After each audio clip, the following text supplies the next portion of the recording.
Mchungaji Daktari Joseph Mayara Mitinje, mwenyekiti wa bodi ya baraza la wadhamini wa Africa Inland Church Tanzania, wageni waalikwa, wazazi na walezi, wahitimu, mabibi na mabwana.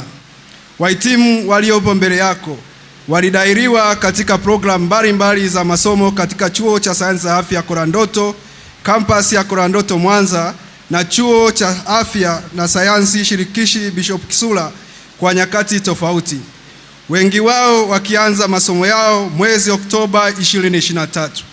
Katika kipindi chote cha masomo wamepata mafunzo ya nadharia na vitendo chini ya wakufunzi wenye sifa na uzoefu, sambamba na kufanya mafunzo kwa vitendo katika jamii, zahanati, vituo vya afya, hospitali za wilaya, hospitali za rufaa za mikoa na kanda, pamoja na taasisi nyingine zinazotoa huduma za afya na maeneo ya mafunzo ya ufundi stadi.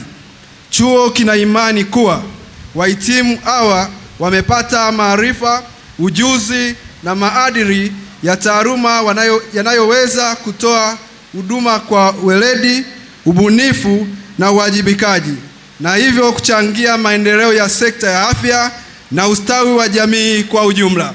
Mheshimiwa mgeni rasmi, katika mwaka wa masomo 2025, jumla ya wahitimu 191 wamekidhi masharti ya kitaaluma na wanastahili kutunukiwa vyeti, astashahada na stashahada katika fani za utabibu, uuguzi na ukunga, maabara ya uchunguzi wa magonjwa ya binadamu, ufamasia na ufundi stadi.